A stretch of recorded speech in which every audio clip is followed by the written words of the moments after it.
မွန်းတောင်ဆိုတဲ့ရွာလေးမှာနေထိုင်တဲ့ဦးဖြိုးဟာပိန်းဥတွေတူပြီးရောင်းချနေသူဖြစ်ပါတယ်။သူကတော့နေ့တိုင်းဈေးထိပ်မှာထိုင်ပြီးပိန်းဥတွေကိုရောင်းချပါတယ်။ပိန်းဥရောင်းတဲ့လောက်ကဦးဖြိုးကိုအကျိုးပေးပါတယ်။တနေ့မရောင်းရတဲ့ရက်တွေဆိုတာမရှိပါဘူး။ဈေးပေါ်ပြီးစားလို့ကောင်းတဲ့ဦးဖြိုးရဲ့ပိန်းဥတွေကိုရွာသားတွေကအလူရက်လာရောက်ဝယ်ယူကြပါတယ်။နေ့တိုင်းလိုသူ့ရဲ့ဆိုင်လေးမှာတိုးကျိတ်နေလေရှိပါတယ်။ကျမကိုပိန်းဥ1000ဖိုးလောက်ပေးပါ။ကျမရောပေးနော်။ကျွန်တော်တော့2000ဖိုးလောက်ပေးပါဗျ။ဦးဖြိုးစီမှာလူတိုင်းလာဝယ်ကြပါတယ်။အခုဆိုရင်ဦးဖြိုးရဲ့ပိန်းဦးတွေကရွာထဲမှာနာမည်ကြီးနေုံတင်မကပဲစင်ကာပူဂျပန်နဲ့အမေရိကအထိပါတင်ပို့ရပါတယ်။ဒါကြောင့်ပိန်းဦးရောင်းတဲ့စင်ရဲသားလေးဦးဖြိုးဟာနေ့ချင်းညချင်းဆိုသလိုတကြွတထေးကြီးဖြစ်လာပါတယ်။အရင်ကဆိုတဲရင်အိုလေးနဲ့နေထိုင်တဲ့ဦးဖြိုးဟာအခုဆိုရင်ခန်းသားထဲဝါတဲ့တိုက်အိမ်နဲ့နေထိုင်နေပြီဖြစ်ပြီးသူ့ရဲ့ဘေးနှစ်ဖက်မှာလည်းရွှေငွေတွေအပြည့်ရှိနေပါတယ်။ဦးဖြိုးမှာတော့ဆွေမျိုးသားချင်းတွေမရှိတော့ပါဘူး။သူကတော့ဘသူ့ကိုမှကူညီမပေးတတ်သလိုလောဘလည်းကြီးလွန်ပါတယ်။ပိန်းဥရောင်းရင်ချမ်းသာလာတဲ့ဦးဖြိုးဟာချမ်းသာပြီးရင်ချမ်းသာချင်နေပါတယ်။အခုဆိုရင်ဦးဖြိုးကရွာလေးထဲမှာအချမ်းသာဆုံးဖြစ်လာပါပြီ။ဒါပေမဲ့သူကတီထက်ပိုပြီးတော့ချမ်းသာချင်နေပါတယ်။ဒါကြောင့်ဘာတွေလုပ်ရင်ကောင်းမလဲဆိုပြီးစဉ်းစားနေတော့တာပေါ့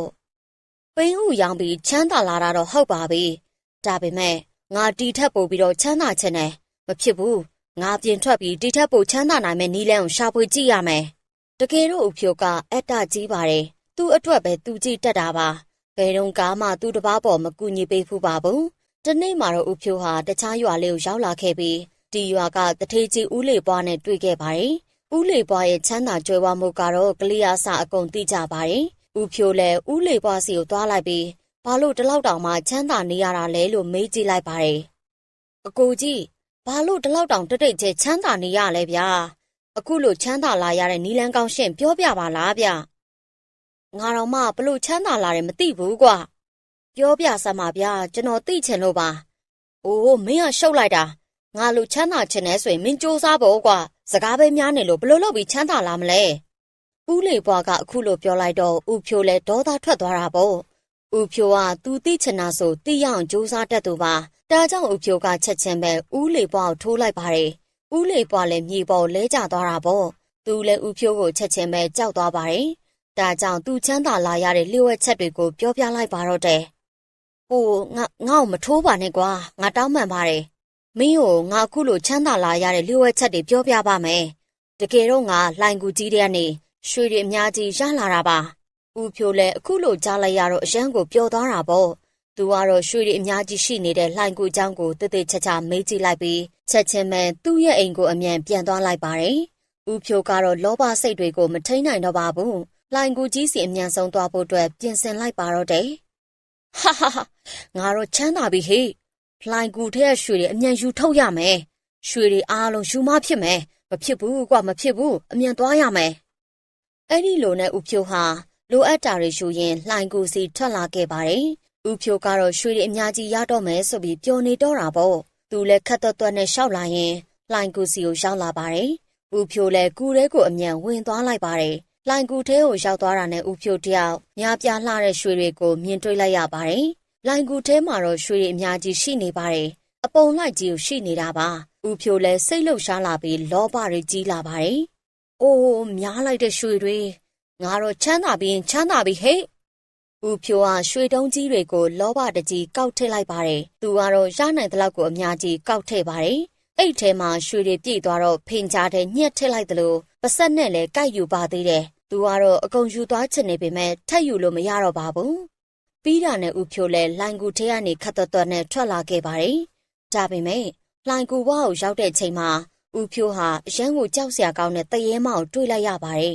။ဦးဖြိုးလည်းတရေမောင်ကိုကြည့်ပြီးအရန်ကိုကြောက်သွားတာပေါ့။အဲ့ဒီတရေမရဲ့အသားရည်ကအစိမ်းရောင်ကြီးပါမျက်လုံးနှလုံးကတော့နီရဲတောက်နေပါတယ်မင်းတီရတနာတွေကိုဘာလို့ယူတာလဲဘယ်ကိုယူသွားမလို့လ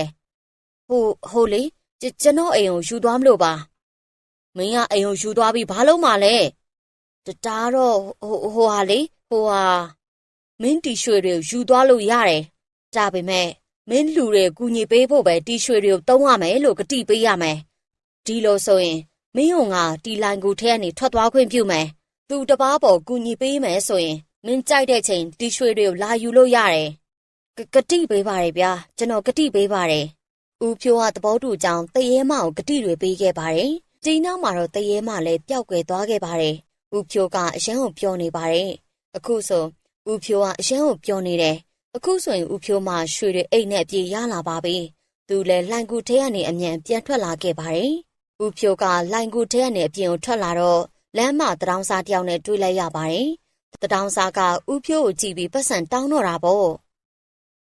အကိုကြီးရဲ့ကျွန်တော်အရန်ကိုဆင်းရဲပါတယ်စနီး3ယောက်ကလေး12ယောက်ရှိပါတယ်ကျွန်တော်ကူညီပေးနိုင်မလားဗျအစင်ပြေပတ်စံလေး3သိန်းလောက်ပေးခဲ့ပါလားဘယ်ရောက်လာပြီးငါမှပတ်စံရှိရမှာလဲကွာပြီးတော့ငါမှစနီးတောင်တယောက်မှမရှိဘူးတောင်းမှမှာတဲ့ကိုကြီးရဲ့ကျွန်တော်ကူညီပေးပါအောင်ဗျကူညီမပေးနိုင်ပါဘူးကွာမင်းကစနီး3ယောက်တောင်ယူထားတာပဲအခုလိုအခက်ခဲတွေမကြုံရပါစေနဲ့လို့ဆုတောင်းပေးပါရယ်ကွာရွှေတွေအများကြီးယူလာတဲ့ဦးဖြိုးကနည်းနည်းလေးတောင်မကူညီပေးခဲ့ပါဘူးဦးဖြိုးကအကူညီတောင်းနေတဲ့တရောင်စားလေးကိုနှိမ်ချအထင်သေးတဲ့စကားပြောသွားပါတယ်ဒီလိုနဲ့ဦးဖြိုးဟာခလန်းလန်းကိုရောက်တော့မတန်မစွမ်းဖြစ်နေတဲ့လူတစ်ယောက်ကိုတွေ့လိုက်ရပါတယ်အကိုကြီးကျွန်တော်ဈေးဘိုးဝါခလေးကူညီပေးပါလားဗျာကျွန်တော်ကလမ်းတော်မလျှောက်နိုင်တဲ့တုတ်ခိတာတစ်ယောက်ပါကျေးဇူးပြုပြီးကျွန်တော်ကူညီပေးပါအောင်ဗျာစိတ်ညစ်လိုက်တာကွာငါဘလို့လူတွေနဲ့လာတွေ့နေရတာလေမင်းဘာသာမင်းမတန်မစွမ်းဖြစ်တာလေငါအလုံးမဟုတ်ဘူးငါကူညီမပေးနိုင်ဘူးကွာဦးဖြိုးကတော့စာနာစိတ်မရှိတဲ့စကားတွေပြောပြီးထွက်လာပါတယ်ဦးဖြိုးကခလန်းလန်းကိုရောက်လာတော့အာဟာရပြတ်နေပြီးစာလောင်နေတဲ့မိန်းကလေးတယောက်နဲ့တွေ့ရပြန်ပါတယ်အကိုကြီးရဲ့ညီမကိုတက်နိုင်တဲ့လောက်ကူညီပေးပါလားယင်ညီမဘာမှမစားရသေးလို့ပါအခုပိုက်ရမ်းစာနေတယ်ကူညီပေးပါနော်ငါလည်းပိုက်စာနေရလေအိမ်မြန်ပြန်ပြီးထမင်းသွားစားလိုက်အောင်မယ်နော်ဦးဖြိုးလည်းခက်တွတ်ပြန်လာလိုက်ပါတယ်သူကတော့ဘသူ့ကိုမှမကူညီပေးခဲ့ပါဘူးသူ့ရဲ့အတွေ့ထဲမှာရွှေတွေပဲရှိနေပါတယ်ရွှေတွေအများကြီးယူလာတဲ့ဦးဖြိုးဟာတညထဲမှာပဲအရှင်ကားထက်ပိုချမ်းသာသွားပါတယ်သူကတော့ငွေကိုလည်းရှေးလိုသုံးဖြုံးလာနိုင်ပါတယ်သူ့ရဲ့အိမ်ဆိုလည်းနန်းတော်ကြီးလိုပါပဲဒါပေမဲ့ဦးဖြိုးကတော့ဘသူ့ကိုမှအကူအညီမပေးခဲ့ပါဘူးဒီနေ့မှာတော့ဦးဖြိုးဟာကျမ်းမာရေးမကောင်းဖြစ်လာပါတယ်ဒါတောင်သူကတော့လောဘကြီးနေတော့မှာပဲမင်းမအသေးရောဂါရှိနေတယ်အခုကလေးကကုသပါမဟုတ်ရင်တော့8လအတွင်းမှာသေသွားလိမ့်မယ်ဒါပေမဲ့ဦးဖြိုးကတော့မကုသခဲ့ပါဘူးသူကငွေအများကြီးအကုန်မခံချင်တာပါသူနေထိုင်တဲ့အိမ်ကိုလည်းသိငယ်တယ်ဆိုပြီးလိုင်ကိုစီကိုနောက်တစ်ချိန်သွားကအိတ်ကြီးကြီးနဲ့ရွှေတွေကိုကောက်ထည့်လိုက်ပါတယ်ခဏကြာတော့ဦးဖြိုးကလိုင်ကူထဲကနေထွက်လာခဲ့တာကူဝမှာတရေမနဲ့တွေ့ပြန်တယ်မင်းထက်ရောက်လာပြန်ပြီလားငါပြောသလိုလူတွေကိုပြန်ပြီးတော့အကူအညီပေးရလားခမညာဟုတ်ကဲ့ကျွန်တော်အားလုံးအကူအညီပေးနေပါတယ်မင်းကလာပြီးလိန်နေပြန်ပြီငါကုန်သိတယ်မင်းငါ့ကိုလိန်ပြောလို့မရဘူးအခုသိပြီတော့ဦးဖြိုးလဲလိုင်ကူထဲကနေအပြင်ကိုကြောက်လန့်တကြားပြေးထွက်လာတာပေါ့သူလဲအိမ်ကိုပြန်ရောက်လာတော့သူ့ရဲ့အိမ်ထဲမှာတခိုးတွေကသူပိုင်ဆိုင်သမျှကိုခိုးယူနေကြပါတယ်ဟေးဒါဘာလုပ်တာလဲဒါတွေအကုန်ငါပိုင်တာလေပြန်ထားစမ်းငါပစ္စည်းတွေပြန်ထားစမ်း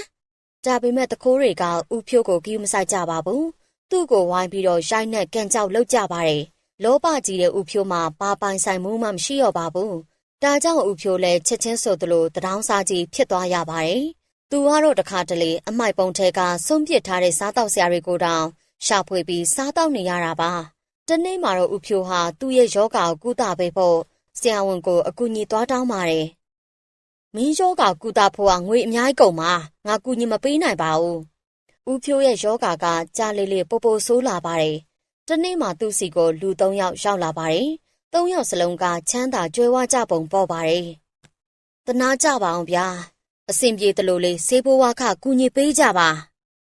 မင်းမိတ်နေပြီလားကွာငါတထောင်းစားလေအရှင်ကငါမင်းစီကူညီတောင်းတော့ငါ့ကိုအထင်သေးပြီးပြောခဲ့တယ်အခုမင်းရဲ့ပိုင်ဆိုင်တာတွေခိုးယူပြီးငါတို့ချမ်းသာလာကြတာပဲရှင်းကိုကျေးဇူးတင်ပါတယ်နော်ဦးဖြိုးဟာသူ့ရဲ့လောဘကြီးတဲ့ပေါ်နှောင်တတွေရလာပါတယ်သူ့ကိုဘယ်သူမှလည်းအကူအညီမပေးကြပါဘူးနောက်ဆုံးမှာတော့လောဘကြီးတဲ့ဦးဖြိုးဟာဘဝကိုခက်ခဲဖြတ်တန်းရင်လမ်းဘေးမှာပဲတေဆုံးသွားခဲ့ရပါတယ်